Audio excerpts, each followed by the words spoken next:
Should you buy the LG G3 or the G2? We're going to talk about it. So, the first thing that we're going to mention is the fact that they're very similar. For example, if you wanted to use the stand, you would need to buy last year's G2 stand to use on the C3. Now, both still have a lean backwards or tilt backwards in the way that it's designed because it's the same stand. So, that part doesn't really change. Now, LG this year is celebrating their 10-year anniversary, but unfortunately, that doesn't really come with any major perks, so to speak, as far as a total overhaul in their user interface or anything like that. You're still on ThinQ AI, and because of that, it's still going to have WebOS, so if you're not a fan of WebOS, it's going to be there. Now, that isn't, again, all bad because it is responsive enough, as we've seen, and it does a lot of the familiar things. It's a very, if it ain't broke, don't fix it kind of approach. Now, in terms of the OLED technology, WOLED is kind of fading out, if you will, in favor of things like QD-OLED getting more popularity with Sony and Samsung, but WOLED is still the biggest saturated market, so of course they're going to still offer it.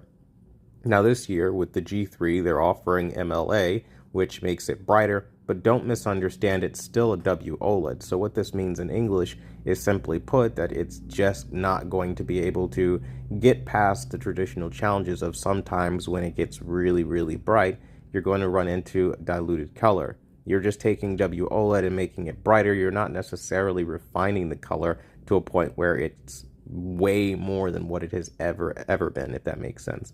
Now, to be fair, much like what I saw with the C3, the G3 does a good job of color handling, and it's fantastic in its own right, and it is a slight improvement over last year. Not so much so that you need to run out and buy it over last year's model. So if you see a sale, jump on the sale because the sale makes the most sense. Now, another thing not to kind of get confused over is the offering this year as far as gaming features. They are the exact same as they were last year. There is literally no new gaming feature whatsoever.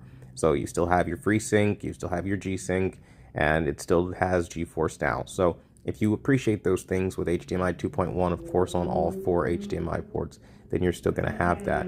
In terms of the processor this year, this is really the only new thing, in my personal opinion, the AI Gen 6 processor, which, again, it has a lot of gimmicky technologies, but again, for the most part, it's very similar to what we had last year. The biggest addition is the picture preset, which is the new personalized wizard option, which I showed off on the C3, but really that's it. There's not really a whole lot that's like, oh, this is incredibly new.